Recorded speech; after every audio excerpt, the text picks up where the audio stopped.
माँ शारदा रामकृष्ण आश्रम पलाशीपाड़ा नदिया माँ सर्वमंगला मंदिर।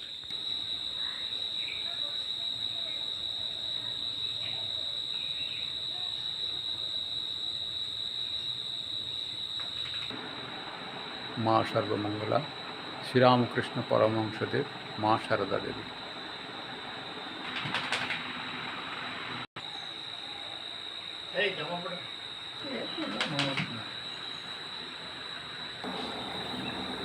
ओम जननीं शारदां देवीं रामकृष्णं जगद्गुरुं पादपद्मे तयोश्रित्वा प्रणमामि मुहुर्मुहुः।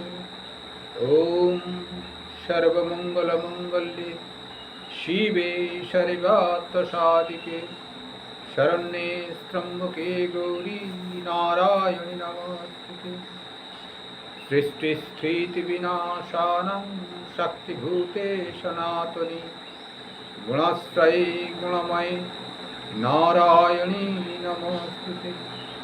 शरणागतदीनार्तं परित्राणं परायणे सर्वस्वार्थिहरे देवी नारायणी नमोस्तुते।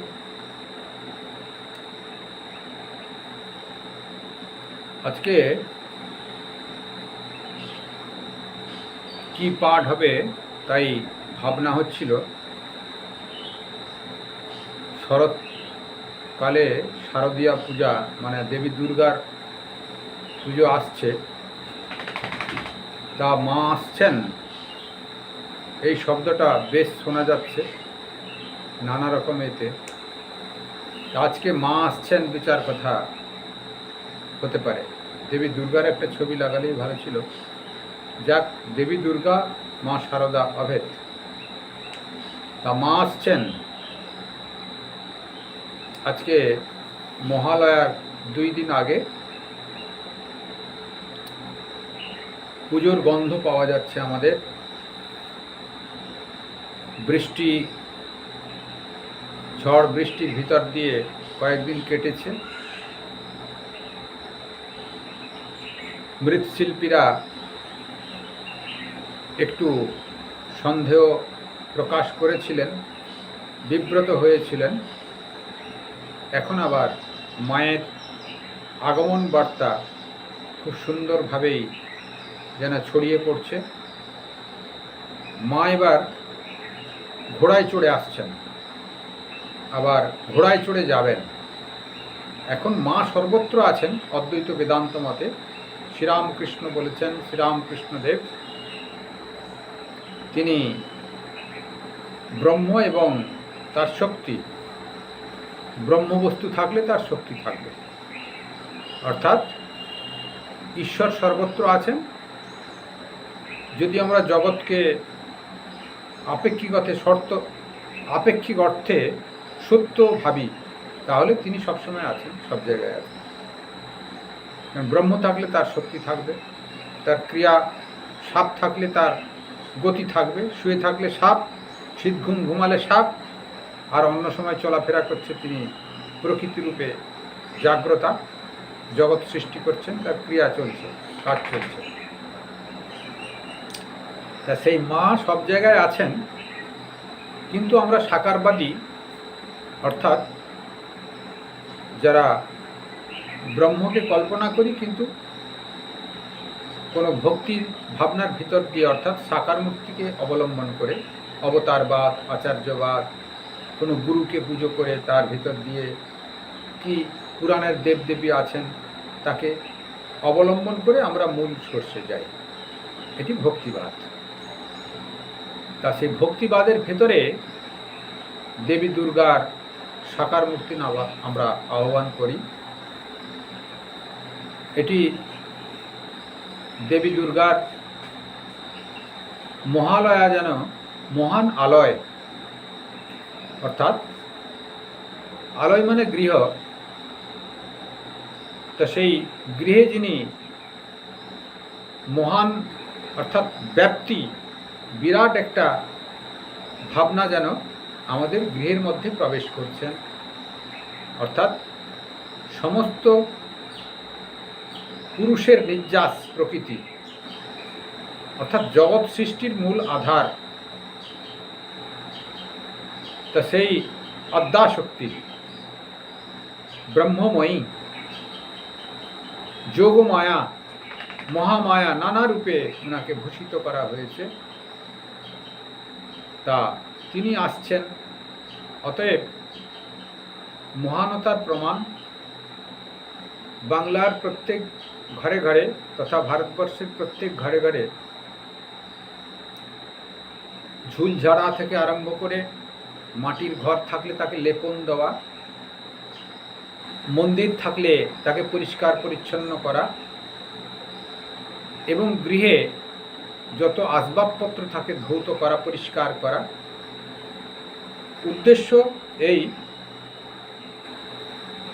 একজন ভালো লোক যদি ঘরে আসেন তাকে যেরকম আমরা শ্রদ্ধা করি, বসতে ভালো আসন দিই, জলের গ্লাসের ব্যবস্থা করি, দরকার হলে আসনটা পাতাবো তার আগে যেখানে বসতে দেবো একটু মুছে দিই। পাকা ঘর হলে গঙ্গা জল দেওয়া হয়, গ্রামীণ মাটির ঘর হলে গোবর লেপন করে দেওয়া হয়, শুদ্ধ দিয়ে তাকে বসতে দেওয়া হয়। অর্থাৎ মহান ভাবনায় ভাবিত ব্যক্তি যখন আসবেন আমরা তখন মহান ভাবনায় ভাবিত হয়ে যাই, আমাদের হৃদয়টা বড় হয়ে যায়। তাই আমাদের হৃদয়ের বড়র সঙ্গে সঙ্গে বড়কে আমরা আহ্বান করি। তাই গৃহে যেন মহান ব্যক্তি একজন আসছেন, দেবী আসছেন, তার একটা আভাস আমরা পাচ্ছি। বাইরের প্রত্যেক ঘরে ঘরে পরিষ্কার পরিচ্ছন্ন এবং মায়ের আহ্বানে সাড়া জাগানোর জন্যে নূতন পরিষ্কার নূতন পোশাক পরিচ্ছদের ভেতর দিয়ে গরিব হলে পুরানো পোশাককেও যেন তাকে পরিষ্কার পরিচ্ছন্ন করে নূতনের মতো করে নেয়। তা এটি একটি বিশেষ। দ্বিতীয়, এই সময়ে মানুষের সারা বছরে কিছু কেনাকাটা হোক নাই হোক, মা আসবেন ভেবে সংসারে কিছু ব্যক্তিগতভাবে কিছু কেনাকাটা করেন, তাতে সামাজিক দিক দিয়ে দোকানদারেরও কিছু বিক্রয় হয় এবং পরিবারেতে নূতন কিছু পোশাকও ক্রয় হয়, অর্থ কিছু খরচাও হয়। তাতে সবার একটা মাকে উপলক্ষ করে একটি পরিধানের ব্যবস্থা হয়। সে গরিবের হলে কোনো সংস্থা মাকে উপলক্ষ করে দান করে, আমাদেরও মহালয়াতে দান হবে ঠিক একদিন পরেই, মহালয়া 14 তারিখ, আজকে 12 তারিখ। তা সেই গরিবদের যারা কেনাকাটা করতে পারবে না একটু দান করা হয়। অর্থাৎ মায়ের আবির্ভাব সর্বকল্যাণদায়ী। মহামায়া জগতে আবির্ভূতা হচ্ছেন জগতের সবার কল্যাণের জন্য, ছোট থেকে বড় পর্যন্ত সবার কল্যাণের জন্য। তা মা আসছেন, মায়ের মহালয়ার পরেই দেখা যাবে নবরাত্রি শুরু হয়ে গেছে। প্রথমম শৈলপুত্রেতি, দ্বিতীয়ং ব্রহ্মচারিণী, তৃতীয়ং চন্দ্রঘণ্টেতি, কুষ্মান্দেতি চতুর্থকম, পঞ্চমং স্কন্ধমাতেতি, ষষ্ঠং কাত্যায়নী তথা, সপ্তমং কালরাত্রিতি, মহাগৌরীতি ষষ্ঠমম, নবমং সিদ্ধিদাত্রী চ নবদুর্গা প্রকৃতিতা। অর্থাৎ 9টা রূপে মা প্রকটিত হন। এই নবরাত্রিতে 9 রূপে মা পূজা পান এবং সেটি অন্যান্য জায়গায় হয়, বাংলাতে ততটা হয় না। বাংলাতে পঞ্চমীতে বোধন হয়, তারপর ষষ্ঠী, সপ্তমীতে ঘর পুজো শুরু হয়। সবার আহ্বান করে তা সপ্তমী, অষ্টমী নবমী, তারপর হোমযজ্ঞ হয়ে যায়, মাঝখানে সন্ধি পুজো থাকে, অষ্টমী আর নবমীর মাঝখানে সন্ধি পুজো থাকে। তারপর নবমীতে হোমযজ্ঞ হয়ে যায়, দশমীতে মা স্বস্থানে ফিরে যান। এরকম একটি আমাদের ভিতরে প্রভাব হয়ে আছে। তা আমরা সেই মায়ের প্রতীক্ষায় যেন বসে আছি, মাকে আহ্বানের জন্যে সমস্ত পরিবেশ রচনা করছি। মাকে মেয়ে রূপে কোনো কোনো জায়গায় মেয়ে রূপে কল্পনা করা হয়েছে। এই মা কে সেটি আমাদের একটু জানতে হবে। তার সঙ্গে আমাদের বেলুড় মঠেরও কী করে পুজো হলো, সন্ন্যাসী সংগঠনে দেবী দুর্গার কী করে পুজো হলো সেটিও একটু আলোচনা করা যাবে। তারপর মহালয়াতে আবার একদিন না হয় একটু হবে, আজকে এইভাবেই হবে। তা মা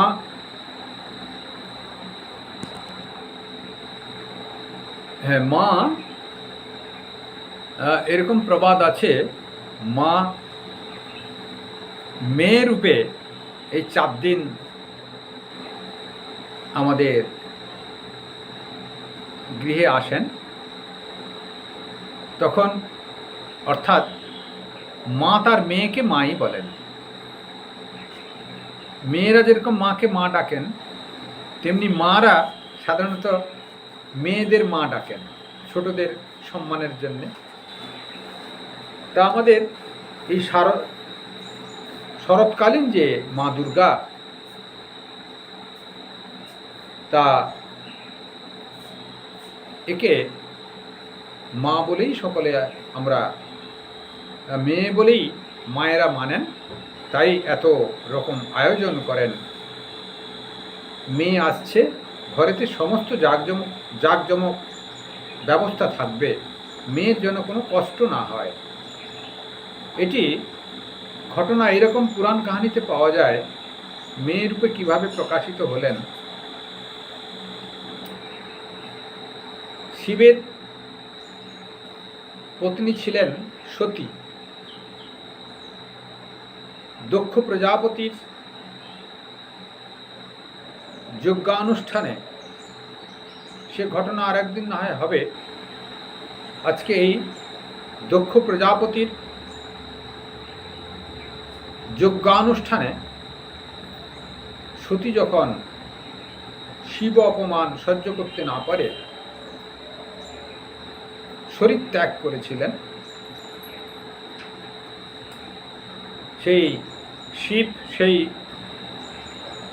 মৃত শরীরকে নিয়ে নৃত্য করতে করতে 51টা পীঠ তৈরি হয়েছিল সতীর অংশ বিশেষ করে।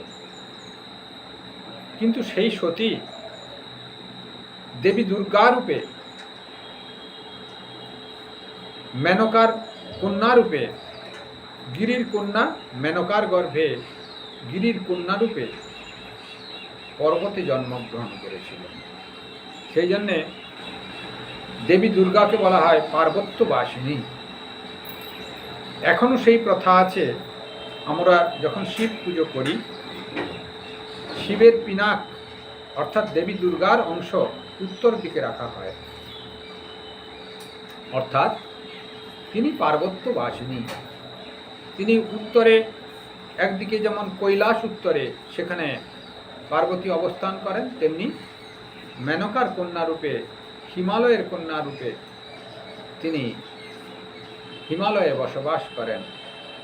তাই শিবের পিনাক উত্তর দিকে সবসময় রাখা হয়, মায়ের অবস্থান যেটা সেটা উত্তর দিকেই রাখা হয়। অর্থাৎ মা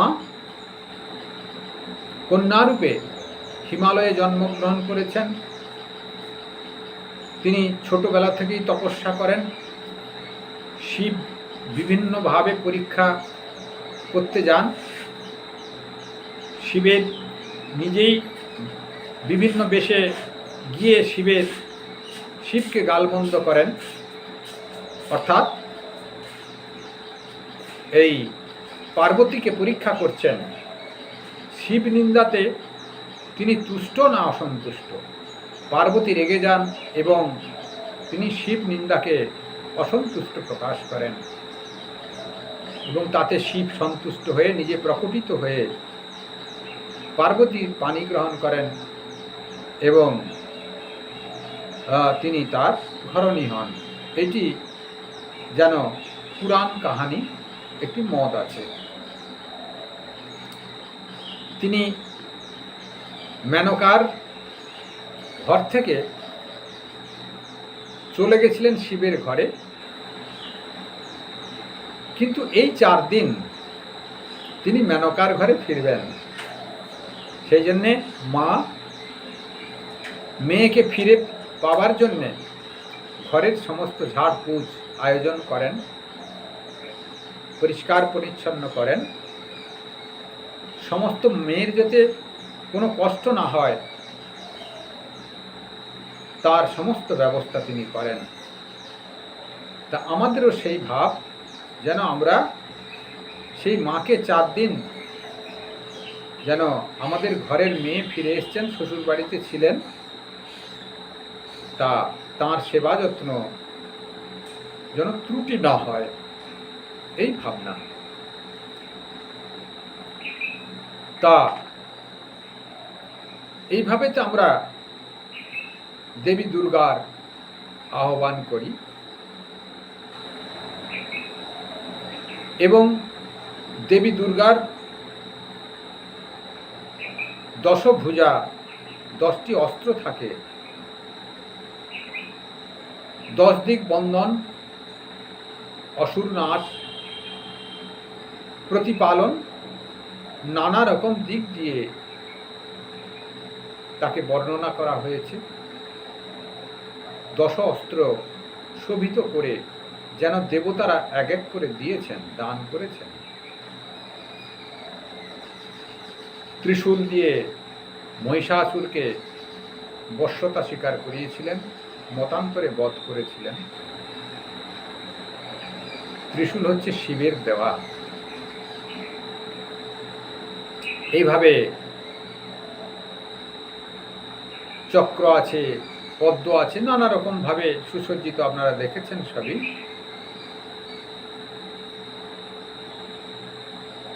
10 দিক যেন সংরক্ষিত করে রেখেছেন। আমরা যদি আহ্বান করি, যেন মাকে যদি আহ্বান করি, যেন আমার চতুর্দিকে মা যেন পাহারা দিচ্ছেন তার সন্তানকে রক্ষা করবার জন্য, সেই জন্যে দেবী দুর্গার আহ্বানে সমস্ত বিপদ কেটে যায়। দুর্গা দুর্গা নাম করে কেউ যদি ঘর থেকে বেরোয়, তা কথামৃতে পাওয়া যায় শিব যেন ত্রিশূল নিয়ে ভক্তকে রক্ষা করতে করতে পেছনে পেছনে যান। অর্থাৎ দেবী দুর্গার প্রতি শিবের আকর্ষণ এবং দেবী দুর্গার এত মহিমা, তিনি ভক্তকে রক্ষা করবেন। তার নাম মাত্র, তার স্মরণ মাত্র সমস্ত বিপদ কেটে যাবে। তা এই দেবী দুর্গা তিনি এই যুগে অর্থাৎ এই ধরিত্রীতে পুজো কবে থেকে শুরু হয়েছে প্রশ্ন আসতে পারে।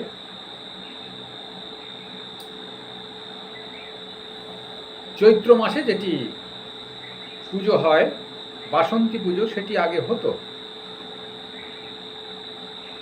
আর এই দেবী দুর্গার এই সময় যে পুজো, অকাল বোধন বলে, অর্থাৎ দেবতাদের এ সময় বিশ্রামের সময়। সেই জন্যে আমাদের শ্রীরামচন্দ্র স্বয়ং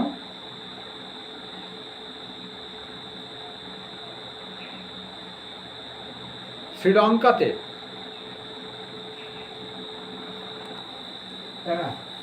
পুরাণ কাহানিতে বা পুরাকালে রামচন্দ্র শ্রীরামচন্দ্র রাবণকে বধের উদ্দেশ্যে যখন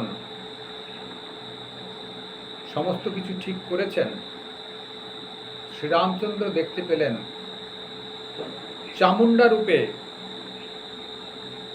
তিনি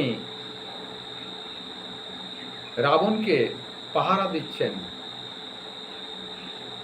অর্থাৎ রাম দেখলেন রাবণকে হত্যা করা যাবে না, মহামায়া স্বয়ং তাকে গাঢ় করছেন। যেমন মহামায়া ইতিপূর্বে লক্ষণের শক্তিশালী উদ্ধারের জন্য পরামর্শ দিয়েছিলেন, কিন্তু রাবণকেও তো গাঢ় করছে, সেও তো সেই মহামায়া। তাহলে রাবণ বধ কি করে হবে? তখন দেখলেন মহামায়াকে সন্তুষ্ট করা ছাড়া গত্যান্তর নাই। মহামায়ার আরাধনা করলেন, মা ছলনা করে এবং পুরোহিত পরামর্শ দিলেন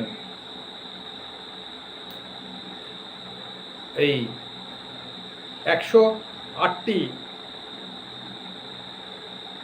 দেবীদহ থেকে নীল কমল নিয়ে আসতে হবে, নীল পদ্ম দিয়ে পুজো করলে মা সন্ধি পুজোতে 108 পদ্ম দিয়ে, নীল পদ্ম দিয়ে পুজো করলে মা সন্তুষ্ট হবেন এবং মা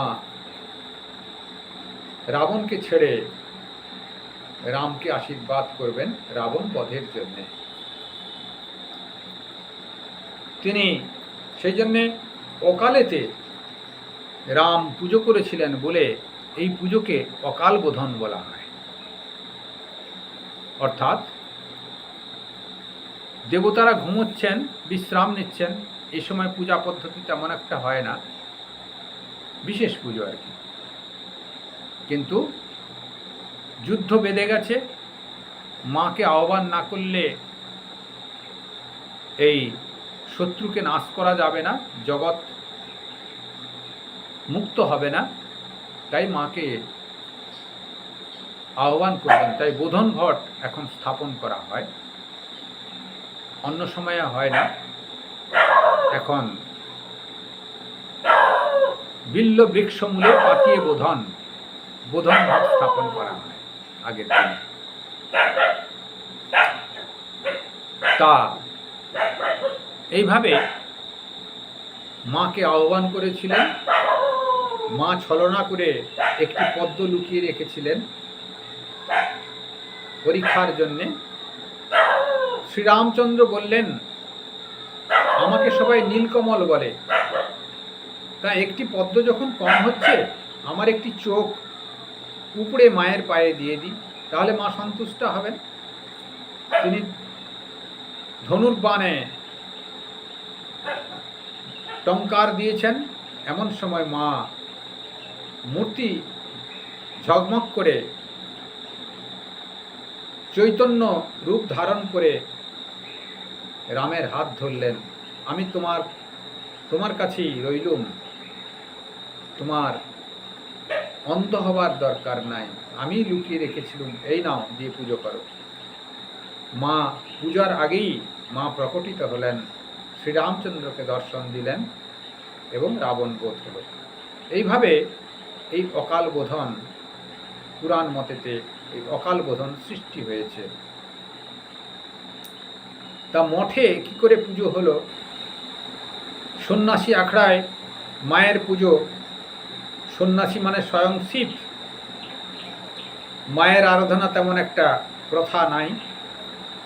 আদি শঙ্করাচার্য মাকে মানলেও অমান্য কিছু করেননি, নিজের মাকে মহামায়া জ্ঞান করেই তিনি শ্রদ্ধা করতেন।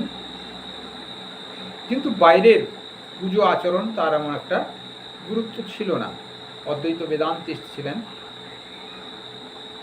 সবই ঈশ্বরই একমাত্র বস্তু, আর সব মিথ্যা ভ্রম। সেই জন্যে ঈশ্বরই নিরাকার জ্যোতিস্বরূপ, আর সবই মায়া। তা সেই জন্যে তিনি ততটা গুরুত্ব দেননি। সন্ন্যাসী সংগঠনও তাই এক্সেপশনাল। এখন বিভিন্ন সন্ন্যাসী সংগঠনে, বিশেষ করে ভারত সেবাশ্রম সংঘেও হয়,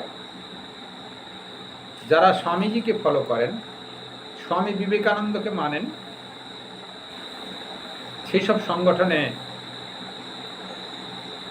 পুজো করেন, দেবী দুর্গার আহ্বান করেন, মহামায়ার আহ্বান করেন জগতের কল্যাণের জন্য। তা স্বামীজি বেলুড় মঠে ছিলেন, একটি বাচ্চা মেয়ে ঘোরাফেরা করে এসে স্বামীজিকে বলছেন, স্বামী বিবেকানন্দকে, কিরে মায়ের পুজো করবি না? তখন তো পঞ্চমীর দিন হয়তো হবে, কি চতুর্থীর দিন হবে, যে কি পুজো করব? বলছে, কেন দেবী দুর্গার পুজো আসছে, তোরা পুজো করবি না? সন্ন্যাসীর পুজো করতে নাই। স্বামীজি বললেন, সন্ন্যাসীর আবার মায়েদের কি পুজো করা? স্বয়ং শিব। বলছে, না, পুজো কর, পুজো কর। তোরা যদি না পুজো করিস, শুদ্ধ পুজো আর হবে না কোথাও, তুই পুজো কর। বলছে, এখন মূর্তি কোথায় পাবো? পুজোর খরচা কে যোগান দেবে? পুরোহিত কোথা পাবো? অত ঝামেলায় যেতে পারবো না, সন্ন্যাসী এত ঝামেলায় যায় না। বলছে, সব ব্যবস্থা হয়ে যাবে, তোদের জন্যে কুমারটুলিতে যা, একটি মূর্তি রাখা আছে, আর সে ঠিক দামে তোকে দিয়ে দেবে গা, পয়সা করি সব ব্যবস্থা হয়ে যাবে, তা কোনো অসুবিধা হবে না। এবং রামকৃষ্ণানন্দে মহারাজের বাবা, তিনি তন্ত্রধারক হবেন। তো এইভাবে এক এক করে তিনি মাই বলে দিলেন কি কি হবে, নাছড়বন্ধা কি করা যাবে। এখন বাধ্য হয়ে স্বামীজি বললেন, আচ্ছা দেখি চেষ্টা করে কি হয়। মাকে খবর করলেন, সারদা মাকে খবর করলেন যে এই পরিস্থিতি হয়েছে, তা মঠে কি দুর্গাপুজো হবে, তোমার অভিমত কি? তা মা শুধু হ্যাঁ বললেন না, তিনি আশীর্বাদ করলেন, হ্যাঁ বাবা, তোমরা দুর্গাপুজো করো, মায়ের আহ্বান হোক, আমিও যাব, কিন্তু মঠেতে সন্ন্যাসী সংগঠন তোমরা পাঁঠা বলি দিও না।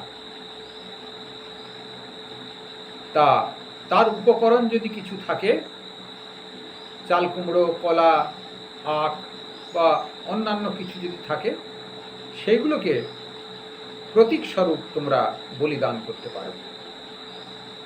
মা এই মন্তব্য প্রকাশ করলেন এবং পুজো সংগঠিত হবে, সিদ্ধান্ত হয়ে গেল। কুমারটুলিতে মূর্তি আনতে গেলেন, অঝরে বৃষ্টি, কিন্তু মূর্তির উপর এক ফোঁটা বৃষ্টি পড়ে না, বলয় আকারে যেন মূর্তিকে কেউ রক্ষা করছেন। নৌকায় মূর্তি উঠল, বেলুড় মঠে এলো, মণ্ডপে প্রবেশ করলো মূর্তি। তারপরে বৃষ্টি অঝরে এলো, সব ধুয়ে মুছে পরিষ্কার করে নিয়ে গেলেন, যেন ঝকঝকে তকতকে হয়ে গেল মাঠ। আগামীকালে মায়ের পুজো, আজকে সব ঝকঝকে তকতকে হয়ে গেল। এইভাবে মায়ের পুজো মঠে হলো। কুমারী পুজোর দিনে কুমারী মেয়ে রূপে স্বামীজিকে দর্শন দিয়েছিলেন, তা আমাদের বৈদিক প্রথানুসারে স্বামী বিবেকানন্দ অনেক কুমারীর পুজো করেছিলেন অবশ্যই, এবং একটি ধীবর মেয়েরও পুজো করেছিলেন।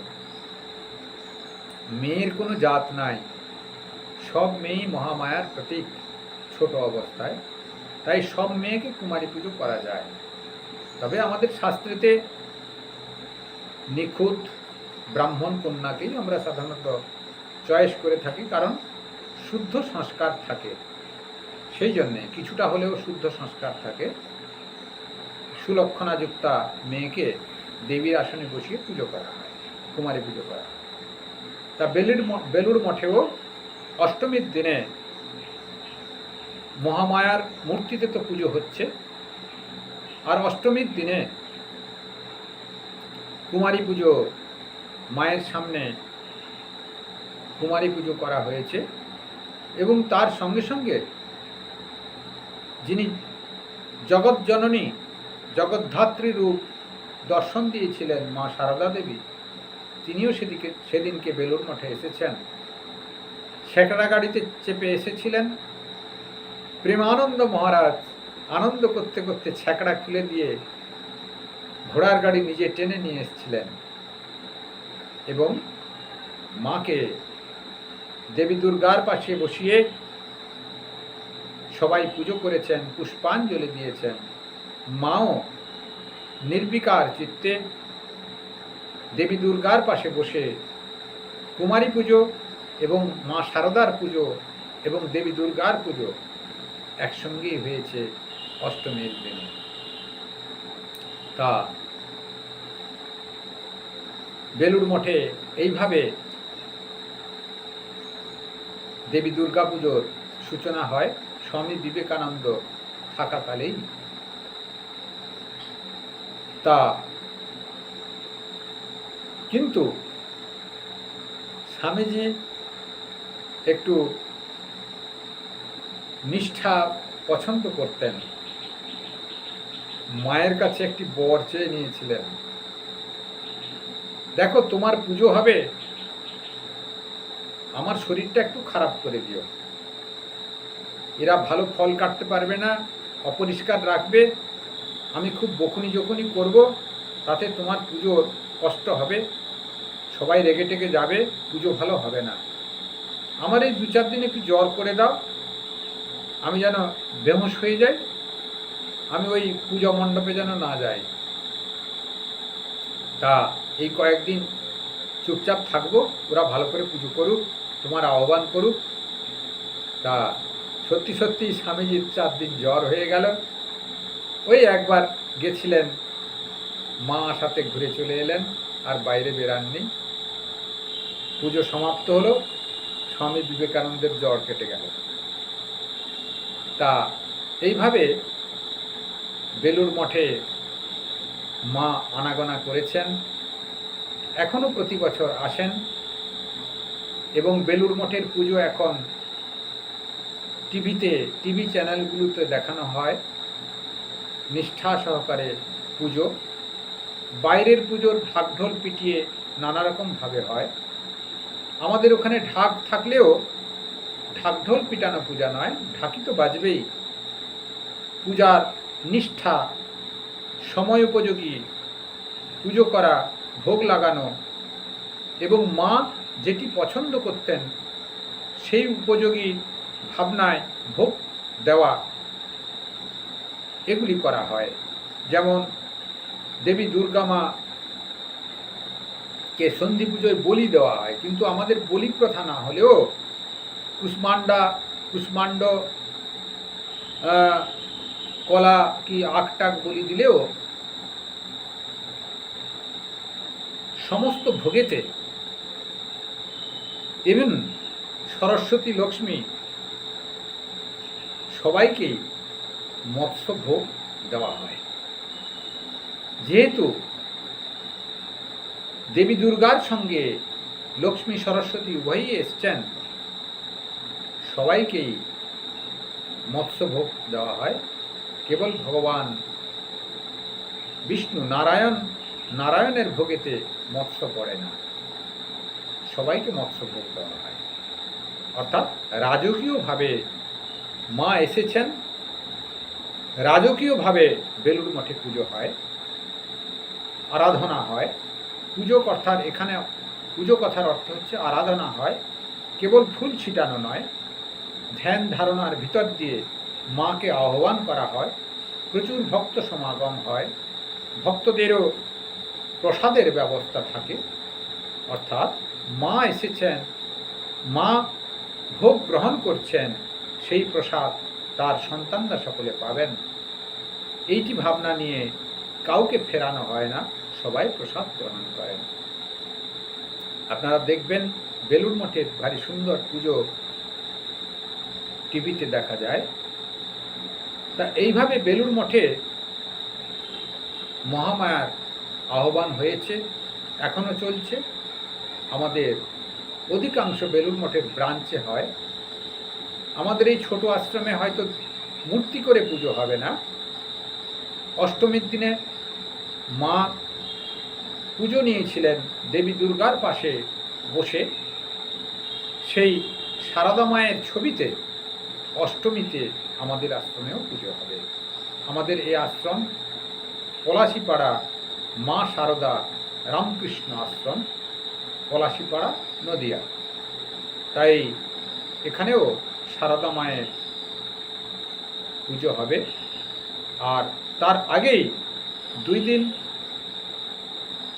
পরেই, একদিন পরেই, মাঝখানে একদিন ধরুন, আজকে 12 তারিখ, আগামীকাল 13, আগামী পরশু 14 তারিখ গরিবদের জন্যে বস্ত্র বিতরণ অনুষ্ঠান আছে বিকেল 3টে। এটি স্বামীজির ভাবধারা, সারদা মায়ের ভাবধারা। আত্মনো মোক্ষার্থ জগদ্ধিতায় চ, শ্রীরামকৃষ্ণদেব স্বামী বিবেকানন্দকে এই ভাবধারা দিয়ে গেছিলেন, জগতের কল্যাণ সাধন। এই দরিদ্রদের ভিতরে, অভাবগ্রস্তদের ভিতরে বস্ত্র বিতরণ, মায়ের আবির্ভাব, মা যেন সকল ছেলেই আনন্দে থাকেন, যারা কেনাকাটা করতে পারে না তাদের জন্যে আশ্রম থেকে এই ব্যবস্থা প্রত্যেকটা আশ্রমেই হয়। আর আমাদের আশ্রমে অল্প স্বল্প ছোট করে মা ব্যবস্থা করেছেন। যারা যারা গরিব তারা এসে নিয়ে যাবেন।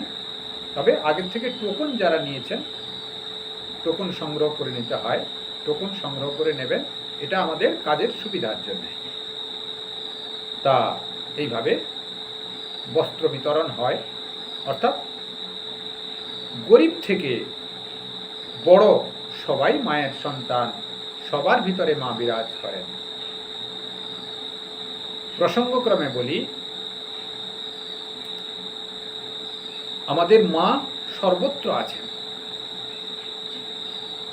দেখবেন প্রথমে বোধন ঘট, বিল্ল বৃক্ষমূলে পাতিয়ে বোধন ঘট স্থাপন করা হয় বেলগাছের ডাল কেটে তার নিচে। অর্থাৎ মা প্রথমে এসে বেলগাছের নিচে ছিলেন, তারপর তাকে স্নান করিয়ে নেওয়া হয় মণ্ডপে। স্নান কিসে করানো হয়?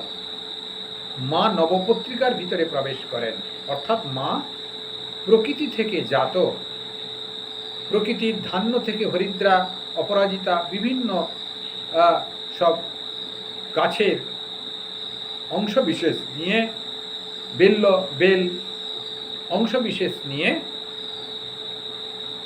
মাকে একটি নবপত্রিকা বানানো হয় 9 রকম জিনিস দিয়ে, 9 রকম উদ্ভিদ দিয়ে। মা যেন প্রত্যেক গাছের ভিতরে তিনি অবস্থান করেছেন, তাই সেই সব গাছগুলোকে নিয়ে মায়ের স্বরূপ প্রকাশ করা হয়। নবপত্রিকা নাম। তাকে স্নান করিয়ে আলতা সিঁদুর সব দিয়ে মাকে কাপড় পরিয়ে মণ্ডপে নিয়ে যাওয়া হয়। তারপর সপ্তমী পুজো হবে। সপ্তমী পুজোর সকালেই মাকে স্নান করিয়ে মণ্ডপে নিয়ে যাওয়া হলো। নবপত্রিকাকে স্নান করিয়ে মা মণ্ডপে গেলেন এবং দেবীতে মা প্রবেশ করলেন। দেবীর মণ্ডপে মা প্রবেশ করে দেবীরকে আহ্বান মন্ত্রেতে সেখানে পুরোহিতরা তারপর দেবী মূর্তিতে পুজো করলেন। অর্থাৎ মা বোধন ঘট থেকে নবপত্রিকা থেকে মা গেলেন মণ্ডপে দেবী মায়ের মূর্তিতে, মহামায়ার মূর্তিতে, দেবী দুর্গার মূর্তিতে প্রবেশ করলেন। এইভাবে মায়ের পুজো হয় প্রতি মণ্ডপে আশা করি।